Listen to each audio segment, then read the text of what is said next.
Comment devenir micro-entrepreneur? C'est la vidéo dans laquelle je vais essayer de répondre à toutes les questions à ce sujet. Donc je vais essayer de répondre à pourquoi devenir auto-entrepreneur, qui peut le devenir, comment est-ce qu'on le devient, et vous allez voir que c'est pas si compliqué qu'on pourrait le penser.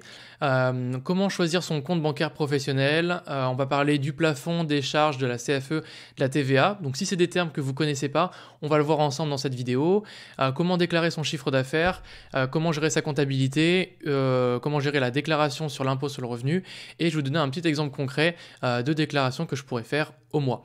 Donc cette vidéo risque d'être un petit peu longue. Ce que je vous conseille, c'est de vous prendre un petit truc à grignoter ou alors de vous poser pendant que vous écoutez cette vidéo.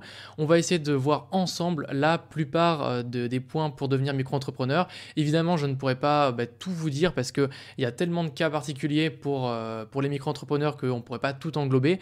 Mais pour la plupart des gens qui veulent devenir micro-entrepreneurs, comme par exemple designer, développeur, ça peut être coursier à vélo, ça peut être n'importe quoi, tous ces statuts-là, vous pouvez le devenir normalement qu'avec cette vidéo-là. En tout cas, je vais essayer de tout vous expliquer dans cette vidéo. Donc déjà, pourquoi est-ce qu'on aurait envie de devenir micro-entrepreneur? Donc, devenir micro-entrepreneur, ça permet quoi? Déjà, pour devenir micro-entrepreneur, les démarches sont rapides à faire et surtout simplifiées. La gestion comptable est simplifiée, contrairement à une vraie entreprise où là on aurait besoin d'un comptable, etc. Pour un micro-entrepreneur, on n'est pas obligé et surtout c'est relativement simple de gérer sa comptabilité. On n'a pas besoin de faire un apport de capital, donc contrairement à d'autres entreprises où on a besoin d'apporter par exemple au moins 500 ou 1000 euros ou simplement un apport de capital, là on n'a pas besoin. Ça permet d'avoir plusieurs activités déclarées. Ça veut dire qu'on peut à la fois être par exemple livreur livreur de repas, comme par exemple Uber Eats, Deliveroo, etc. Mais aussi designer, aussi développeur. Moi personnellement dans mon cas, je suis développeur, designer, je suis aussi formateur et j'ai déjà fait des courses à vélo, donc avec Uber Eats et Deliveroo. Et du coup, j'ai pu englober toutes ces activités-là dans mon statut de micro-entrepreneur. Donc c'est vraiment très très pratique. Ça vous permet d'étoffer votre CV, de gagner de l'expérience, donc ça permet d'avoir une expérience en plus. Si par exemple vous êtes un jeune étudiant, que vous avez par exemple 17 ans, que vous voulez vous déclarer, commencer à créer un petit peu vos premiers sites web ou des choses comme ça, et que vous voulez les vendre à des clients, vous pouvez le faire, et donc ça vous permet d'avoir une petite ligne en plus sur votre CV, ce qui fait que vous allez pouvoir vous démarquer des autres, de ceux qui ont simplement fait que des stages en entreprise. Vous avez démarré votre expérience entrepreneuriale, donc c'est pour moi, à mon avis, plus intéressant. Ça vous permet aussi d'avoir un régime fiscal avantageux. Ça, on va le revoir après dans la partie impôt sur le revenu. Et vous allez avoir des plafonds suffisamment élevés pour vous laisser quand même pas mal de marge pour être indépendant financièrement, ou tout du moins juste avoir une activité complémentaire. Et de manière générale, devenir auto-entrepreneur, ça vous permet de déclarer vos revenus. Ça veut dire que vous ne faites pas d'activité au black et que toutes vos activités que vous faites et là où vous touchez de l'argent, vous allez légalement pouvoir toucher cet argent. Donc ça, c'est vraiment très pratique sur ce point.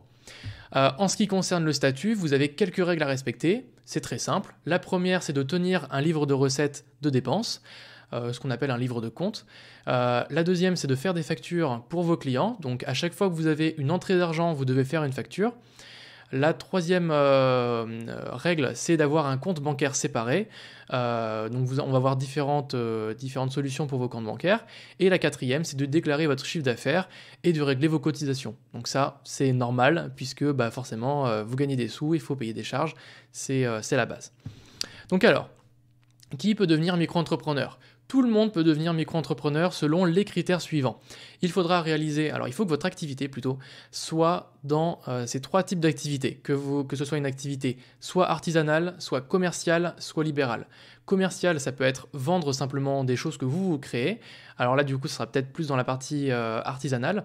Sinon, vous pouvez faire de l'achat-revente, c'est-à-dire acheter sur des sites web et les revendre par exemple via un autre site. Donc ça, c'est ce qu'on appelle du dropshipping. Ça peut être autre chose. Donc c'est une activité commerciale. En gros, ces trois types d'activités normalement englobent la plupart de toutes les activités qu'on peut faire. Il faudra être majeur ou avoir plus de 16 ans. Et on va voir la petite spécificité pour lorsqu'on a plus de 16 ans, comment est-ce qu'on fait pour devenir micro-entrepreneur. Et enfin, si on est salarié et qu'on est, si on est salarié par exemple dans une boîte qui est dans un secteur d'activité, je sais pas, par exemple, la création de site web et qu'on veut lancer sa micro-entreprise dans la création de site web, donc dans une activité qui va être soit en concurrence, soit dans le même type d'activité que votre employeur, alors il faudra avoir l'autorisation de votre employeur. Ça, c'est une obligation. Si par exemple vous travaillez dans une boîte qui fait des sites web et que vous voulez vous lancer dans l'artisanat pour créer, je sais pas moi, des assiettes en bois ou j'en sais rien, vous avez totalement le droit sans autorisation. Voilà, à ce niveau-là, donc tout le monde peut devenir micro-entrepreneur, ça peut être des retraités, vous pouvez être étudiant, vous pouvez être salarié, il n'y a pas de problème à ce niveau-là, même au chômage, vous avez le droit de devenir micro-entrepreneur. Ok, donc maintenant, comment est-ce qu'on devient micro-entrepreneur? On va parler des démarches pour obtenir le statut. Il va y avoir un choix à faire. Vous avez deux choix. Soit vous décidez d'obtenir le statut vous-même, c'est ce qu'on appelle, enfin moi c'est ce que je trouve plus relou, ou soit vous le faites faire. On va voir les deux possibilités. À mon sens, si on le fait soi-même, ça va devenir assez relou, parce qu'il faut remplir des feuilles avec des termes administratifs, donc moi je trouve ça, à mon sens, très relou, mais ça le fait très bien. Ou sinon, on le fait faire, ce que je trouve moins relou, ça vous permet un gain de temps, mais par contre, c'est très souvent payant, en général c'est payant. Voilà. Donc je vais vous présenter les deux possibilités. La première possibilité, donc, si vous voulez le faire soi-même, si vous voulez le faire vous-même, si c'est une activité libérale que vous voulez faire, vous devrez vous inscrire chez l'URSSAF. Donc vous avez deux sites, soit auto-entrepreneur.ursaf.fr, soit guichet-entreprise.fr. Je vous mettrai bien sûr tous les liens en description.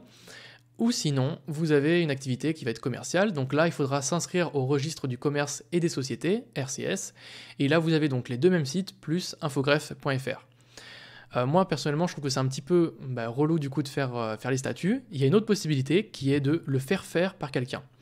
Moi, ce que je vous présente aujourd'hui, c'est j'ai pu avoir une sorte de partenariat avec Shine, qui est une banque en ligne, que j'utilise depuis maintenant janvier 2018, donc ça fait faire quasiment 2 ans, que je trouve vraiment excellente, et que aujourd'hui, donc j'ai pu démarcher une sorte de partenariat avec eux pour avoir, donc ils ont une offre qui s'appelle Shine Start, qui coûte 35 €. Dans cette offre, ils vous permettent de créer pour vous le statut de micro-entrepreneur et ils vous offrent 6 mois de Shine offert. Donc, il faut savoir que c'est une banque en ligne. Donc, cette banque en ligne coûte une certaine somme. Je crois que c'est 3,90 € par mois. On va le revoir après dans la partie compte bancaire. Donc, ça coûte des sous tous les mois. Eux, ce qu'ils vous proposent, c'est on crée le statut pour vous et on vous donne 6 mois offerts. Et si ça vous plaît, vous continuez avec nous, sinon vous changez de banque, tout simplement. Donc ça, c'est vraiment très pratique. Moi, ce que j'aime bien dans leur offre, et en quoi je trouve que leur offre est vraiment géniale, premièrement, elle coûte vraiment, vraiment pas cher. Si vous comparez par exemple à Legal Start, je crois que pour devenir micro-entrepreneur, il faut compter comme 90 ou 100 €, donc c'est beaucoup plus cher. Là, à 30 €, donc vous avez 30 € le statut, plus 6 mois offerts, en sachant que eux s'occupent de la partie communication avec l'URSSAF ou avec le RCS. Donc comme ça, vous n'avez pas besoin de vous prendre la tête à qu'est-ce qu'il faut remplir, etc. Shine va vous demander les documents qu'il faut, vous les donnez, eux font la transition avec l'URSSAF et 3 ou 4 semaines plus tard, vous recevez votre numéro de siret par la poste. Donc normalement, c'est entre 2 et 4 semaines pour recevoir votre numéro de siret. Et quand on a 16 ans, qu'est-ce qui se passe lorsqu'on a 16 ans et qu'on veut devenir micro-entrepreneur? Vous avez deux possibilités. Soit vous avez 16 ans et vous vous émancipez. Émanciper, ça veut dire que vous sortez... Alors, émanciper, ça veut dire en gros, si je devais schématiser, vous devenez un adulte avant d'avoir 18 ans. Vous avez toute la responsabilité d'être un adulte à 16 ans. Le problème, c'est que vous sortez du foyer fiscal de vos parents. Donc ça, c'est un premier souci. Donc du coup, au niveau des parts sociales, des parts du foyer fiscal, ça va changer le calcul. Donc à voir avec vos parents. Du coup, si vous êtes émancipé, ça sera exactement de la même manière que ce qu'on a vu juste avant. Soit vous le faites vous-même, soit vous le faites faire. Si vous êtes non émancipé, alors il faudra une autorisation de vos responsables légaux, donc vos parents, et il faudra prendre le statut donc d'auto-entrepreneur avec l'option EIRL. Donc ça, c'est entreprise individuelle à responsabilité limitée. Ça veut dire quoi en gros ce charabia? Ça veut dire que cette option EIRL, ça vous permet de dire, si par exemple mon auto-entreprise elle fait faillite, alors j'ai déclaré, je sais pas moi, mettons 500 € de possession. alors si elle fait faillite, on ne peut pas prendre plus de 500 euros. Ça veut dire qu'on ne peut pas prendre ce qu'il y a sur mes comptes bancaires perso, ce qu'il y a, je sais pas moi, chez moi, dans ma maison, etc.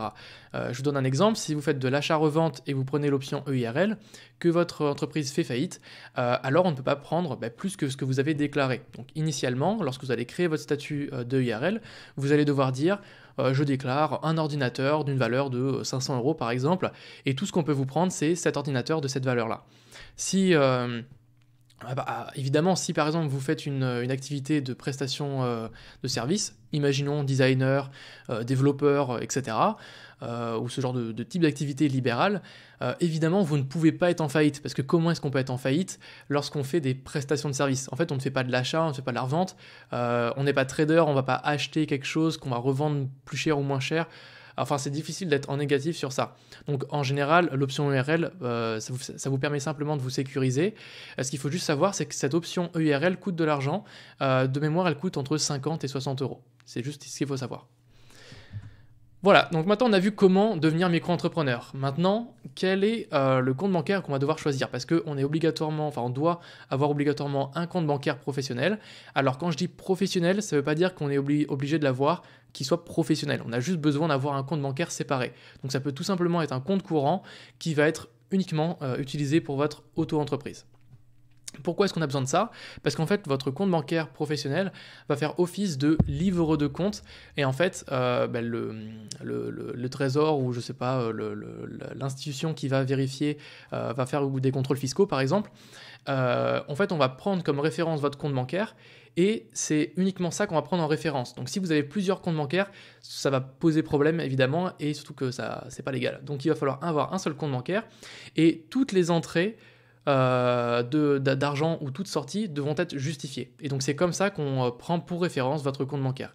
Donc c'est important d'avoir un compte bancaire qui soit propre entre guillemets, donc pas avoir de dépenses de 3-4 euros, voilà. Le mieux c'est d'avoir votre compte bancaire, vous recevez votre argent dessus, donc toutes vos prestations, vos factures, etc., vous recevez ça dessus.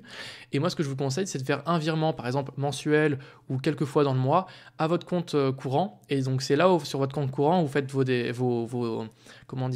dépenses, resto, vie, etc., normal quoi.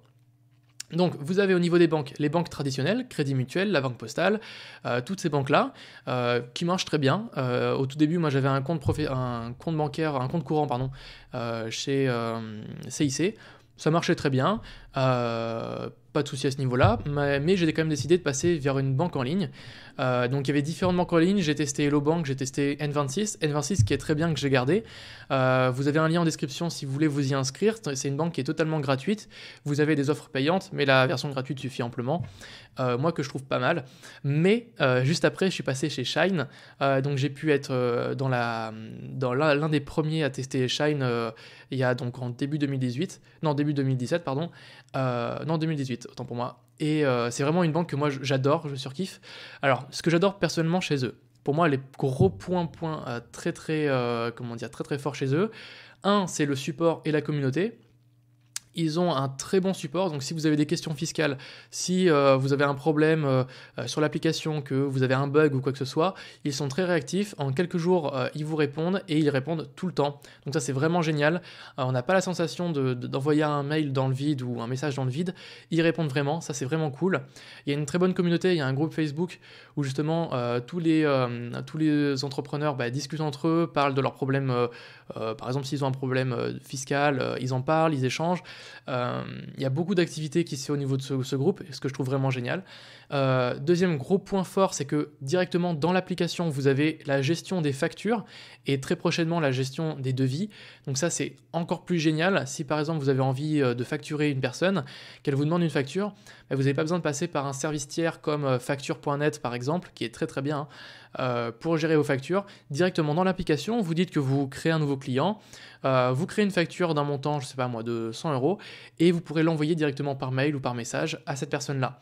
Et ce qui est encore plus génial, c'est que la personne, lorsqu'elle reçoit sa facture, donc le client, il pourra payer en ligne directement. C'est-à-dire qu'il y aura un petit formulaire où il pourra entrer sa carte bancaire et payer directement.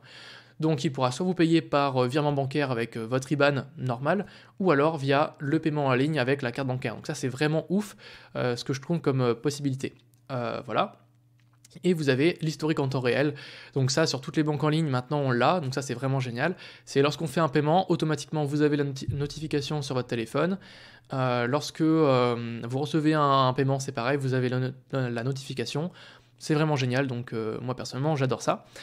Au niveau des plans, vous avez Shine normal qui coûte 3,90€ par mois, ou sinon Shine Premium qui coûte 9,90€.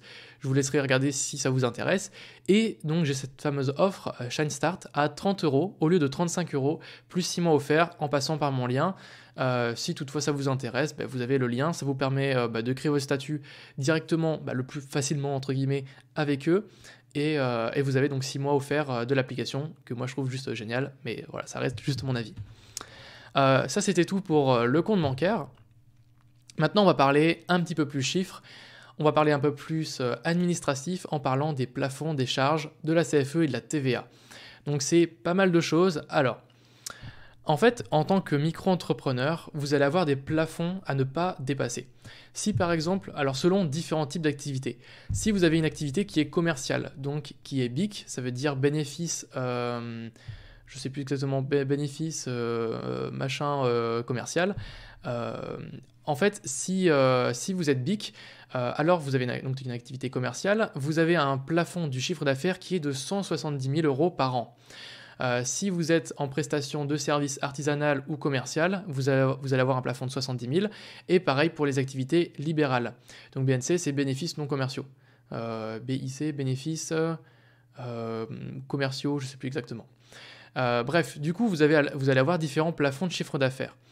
Ce qu'il faut savoir, c'est que vous allez avoir un autre plafond qui va être le plafond de franchise de TVA. Ça veut dire quoi? En fait, en tant que micro-entrepreneur, on n'a pas à facturer la TVA. La TVA, c'est la taxe sur la valeur ajoutée, c'est une taxe de 20% qui se rajoute sur chaque prestation ou chaque vente qu'on fait. Si par exemple, moi je suis un restaurateur que je vends un plat à 10€, je vais devoir facturer mon client 10€ plus 20%, donc 12€. Ça, c'est la TVA. En tant que micro-entrepreneur, on n'est pas obligé de la facturer.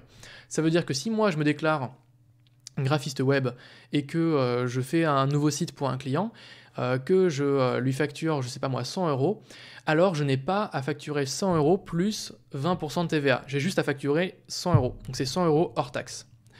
Ce qu'il faut savoir, c'est qu'à partir d'un certain plafond d'auto-entrepreneur, on est obligé de facturer la TVA. Ça veut dire que le fait de facturer la TVA, c'est pas de l'argent que nous, c'est de l'argent que nous on touche, mais qu'on va devoir ensuite redonner à l'État. Donc c'est pour ça que c'est très important de bien savoir quand la facturer, combien la facturer, etc. Si vous arrivez à un stade où vous allez devoir facturer la TVA, il y a un article très intéressant qui a été rédigé par Shine, donc je vous mets le lien en description, qui est très très intéressant, parce que c'est un peu plus complexe que ça évidemment, mais ce qu'il faut savoir, c'est que votre plafond de micro-entrepreneur avant de devoir passer à un autre statut que micro-entrepreneur, c'est 70 000€ si par exemple vous êtes en activité libérale, donc une activité de prestation de service. Et si par exemple vous dépassez les 33 000€ et quelques, alors vous devrez facturer la TVA. Il y a certaines conditions, donc c'est pour ça qu'il faudra lire l'article en description pour avoir plus de détails. Voilà, donc ça concernait donc les plafonds. Maintenant on va parler des cotisations sociales. Ça c'est ce que vous allez devoir payer tous les mois ou tous les trimestres. Moi personnellement je vous conseille plutôt tous les mois, on va le revoir juste après. Donc en type d'activité, donc selon les 3 types d'activités, vous allez avoir des cotisations sociales différentes. Si vous êtes en activité commerciale, vous allez avoir 12,8% de cotisation. Pourquoi est-ce que c'est moins cher qu'une prestation de service par exemple?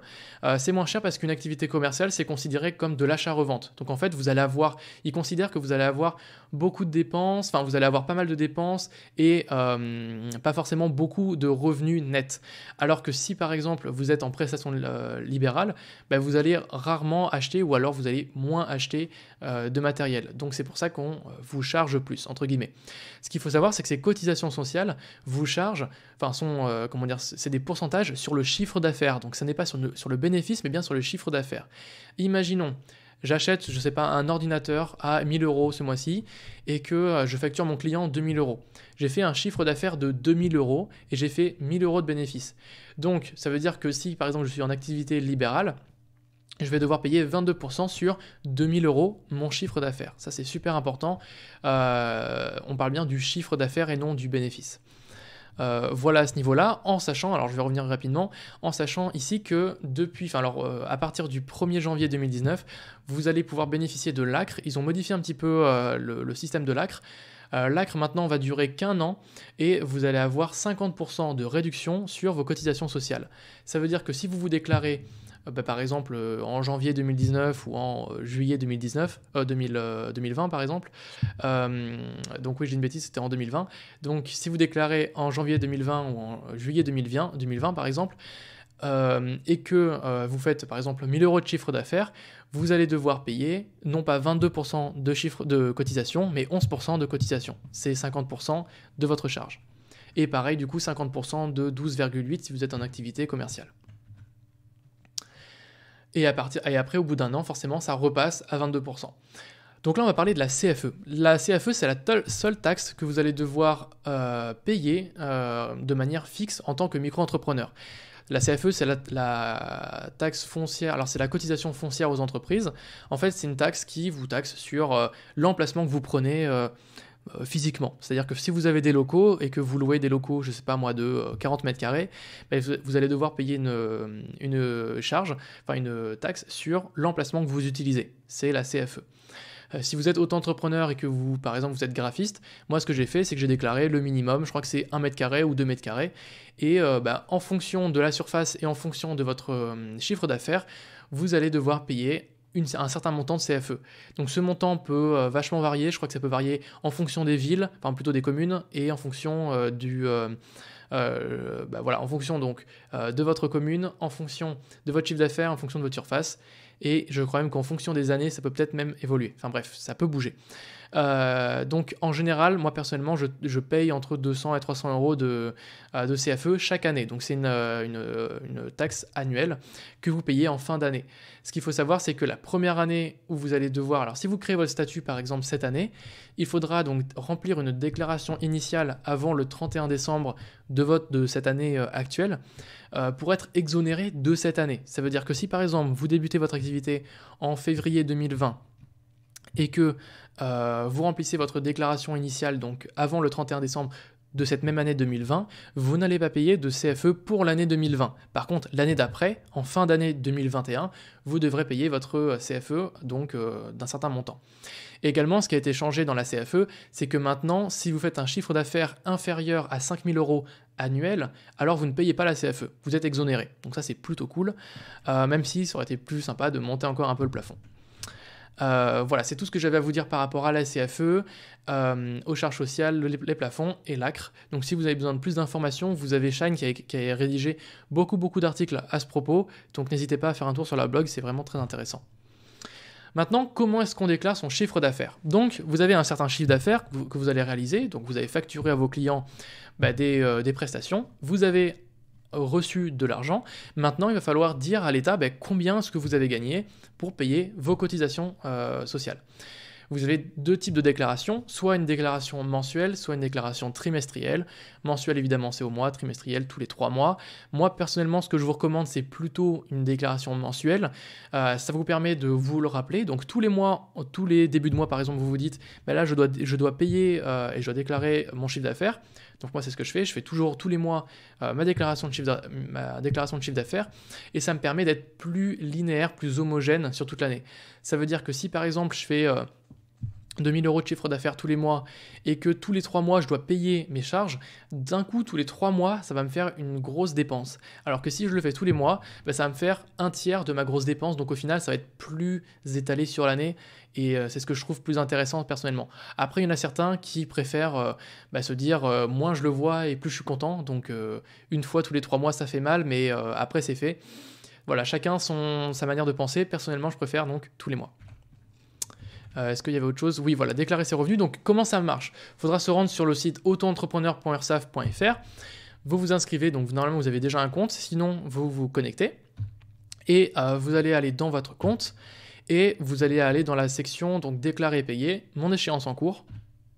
Et là, vous allez avoir un petit formulaire. Alors, c'est possible que dès l'année prochaine ou dans 2 ans, ça remodifie un petit peu le formulaire au niveau du design, mais l'idée, c'est la même. Vous allez devoir déclarer donc votre chiffre d'affaires, donc soit dans 3 catégories, soit votre chiffre d'affaires, c'est une prestation de service, soit c'est une prestation de service commerciale ou artisanale, ou soit c'est de la vente de marchandises. La vente de marchandises, c'est ce qu'on avait vu tout à l'heure, ce qui était taxé à 12,8% au niveau des charges sociales. Voilà. Maintenant, comment gérer sa comptabilité d'entreprise? Alors, ce qu'il faut savoir, c'est, comme je vous l'ai dit, sur votre compte bancaire, donc moi c'est sur Shine, chaque entrée d'argent doit pouvoir être justifiée. Les sorties, c'est pas très grave, mais c'est mieux de les justifier, mais chaque entrée d'argent doit absolument être justifiée. Parce que vous pouvez pas dire ah tiens, j'ai gagné 10 000 euros, mais je sais pas d'où ils viennent. Non, il faut forcément que ce soit justifié. Donc, pour chaque entrée, il faudra dire d'où ça vient. Vous pouvez le faire directement sur l'application.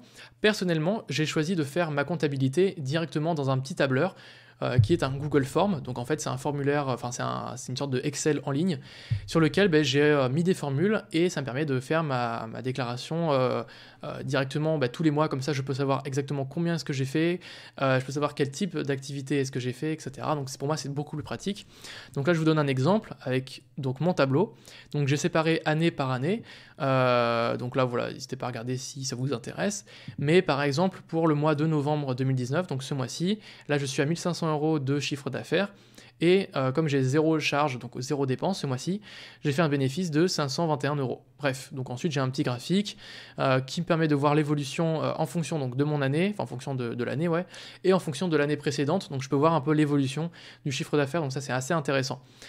Et ensuite, donc ça c'est mon dashboard, et ensuite je vais voir différentes feuilles, donc une feuille par année, livre de compte 2018 et livre de compte 2019, où je vais enseigner sur chaque ligne telle entrée d'argent, donc tel montant d'argent, la date, à quoi ça correspond, et si j'ai une facture, je lis ma facture à ça.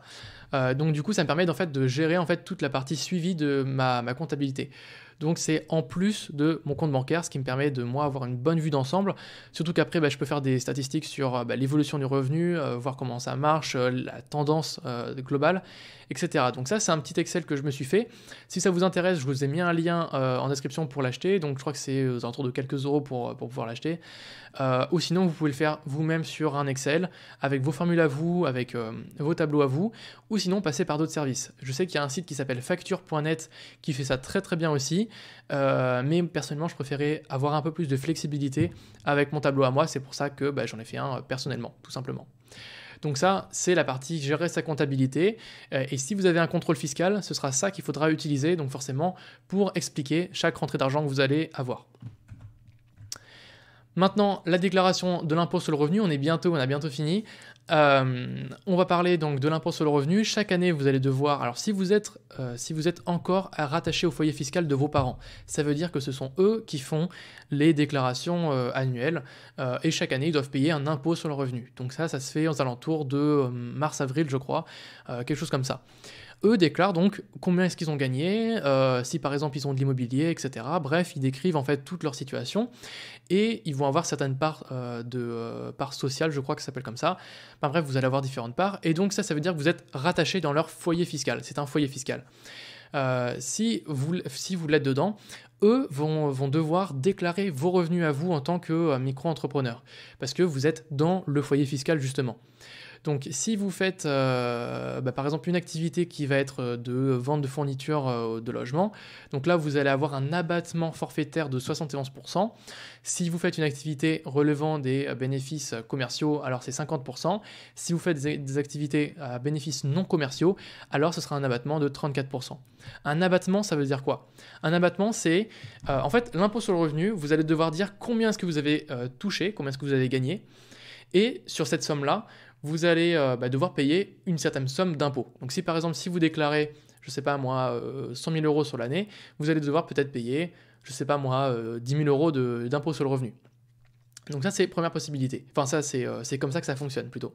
Et si vous êtes auto-entrepreneur, donc si vous avez donc 100 000 € par exemple de revenus de salarié par exemple, vous allez avoir, vous en tant qu'auto-entrepreneur, d'autres revenus qui vont venir s'ajouter à ces 100 000 €. Imaginons 30 000 €. Donc on va plutôt partir sur 100 000 euros aussi. Donc si vous avez 100 000 euros en salarié et 100 000 euros après en auto-entrepreneur, sur ces 100 000 euros, vous allez avoir un abattement en fonction du type d'activité que vous allez faire. Si vous faites une activité aux bénéfices non commerciaux, donc une activité par exemple de prestation de service, vous êtes graphiste, vous êtes développeur, vous donnez un service, enfin vous rendez un service aux gens. Alors vous allez avoir un abattement de 34%. Ça veut dire que au lieu de dire, ben voilà, sur toute l'année, j'ai gagné 200 000 euros, donc 100 000 de salariat, 100 000 d'auto-entrepreneur, vous allez déclarer 170 000. 176 000, pardon. Non, 176 000. Pourquoi? Parce que vous allez avoir donc 100 000 euros de salariés et 100 000 euros moins 34%, 200 000 euros. Donc ça va vous faire votre total à votre somme imposable, entre guillemets. Donc ça va être votre revenu imposable. Et donc ça, c'est si vous êtes en bénéfices non commerciaux. Si vous êtes en si vous êtes en activité de vente de marchandises, là ce sera 71%, et si vous êtes dans toute autre activité relevant des bénéfices commerciaux, ce sera 50%. Et donc voilà, ça c'est l'impôt sur le revenu. Si vous êtes encore étudiant ou encore jeune, rattaché au foyer fiscal de vos parents, eux pourront vous en dire beaucoup plus que moi, mais dans l'idée, voilà comment ça fonctionne. Et si vous devez le faire vous-même, suivez, en fait ça va ressembler à ça, c'est-à-dire que vous allez avoir un abattement forfaitaire selon le type d'activité. Voilà, donc là je vais vous donner un petit exemple concret de déclaration que moi je peux faire. Par exemple, ce mois-ci, donc le mois de novembre 2019, j'ai fait un chiffre d'affaires de 1 521,82 €. J'ai donc coupé ça en différents types d'activités. Je vais avoir trois types d'activités différentes. En activité commerciale, j'ai 867,85 € que j'ai fait. En activité libérale, j'ai fait 653,97 €. Et donc, ce qu'il va falloir faire sur ma déclaration, je vais devoir arrondir ces montants-là à l'euro supérieur. Donc ça, c'est sur le site autoentrepreneur.ursaf.fr. Donc mon revenu après cotisation que je vais avoir donc net dans ma poche, ce sera mon chiffre d'affaires moins mon activité commerciale fois ma cotisation. Donc moi, je suis pas à 12,8, mais à 6,4. Là, c'est moins 50%. Donc là, ça fait ce résultat-là, plus 654, donc 653,97 arrondi au supérieur, fois 11%. 11%, c'est quoi? C'est 22% divisé par 2, 50%, parce que j'ai encore l'ACRE, tout simplement. L'année prochaine, lorsque je n'aurai plus l'ACRE, je devrais payer ici 12,8% et ici 22%. Et donc, ça me donne un revenu ce mois-ci de 1 392,82 € net dans ma poche, en sachant qu'à la fin de l'année, donc l'année prochaine, j'aurai un impôt sur le revenu, et donc cet impôt sur le revenu va me coûter sur, comme on l'a vu au slide d'avant, sur l'ensemble de mon chiffre d'affaires que j'ai fait. Non pas mon bénéfice, mais sur mon chiffre d'affaires. Voilà, j'espère que cette vidéo complète sur le statut d'auto-entrepreneur vous a plu. Elle était un petit peu longue, je le sais. J'ai essayé d'être le plus précis possible et essayer de naviguer dans tous les sujets qu'il faut pour devenir micro-entrepreneur. Je vais vous faire donc un petit récapitulatif des points clés. Point clé numéro 1, il faut suivre évidemment toute la partie ici des règles à respecter. Donc il faut tenir un livre de recettes, il faut faire des factures pour vos clients, il faut avoir un compte bancaire séparé et il faut déclarer votre chiffre d'affaires et payer vos cotisations. Pour le compte bancaire, si ça vous intéresse, vous avez donc l'offre avec Shine qui sera en description. Cette offre-là donc ne vous coûte pas 35 € mais 30 €. Avec 30 €, Shine va vous créer votre statut de micro-entrepreneur que vous recevez sous 2 ou 3 semaines. Et en plus de ça, vous avez 6 mois de Shine offerts dans votre offre. Donc voilà, c'est un petit pack qu'ils font pour vous. N'hésitez pas à vous rendre donc sur l'offre, n'hésitez pas à me dire également si cette vidéo vous a plu, si vous avez besoin de compléter, si par exemple j'ai dit des bêtises ou que vous avez besoin de compléter ce que j'ai pu dire ou que vous voulez corriger ce que j'ai pu dire, mettez-le moi en commentaire, je vous épinglerai le commentaire, comme ça si j'ai dit des bêtises ou si vous voulez rajouter des choses, tout le monde pourra le voir en haut. Donc voilà, j'espère que cette petite vidéo vous a plu, je vous souhaite une très bonne fin de journée et à la prochaine, au revoir.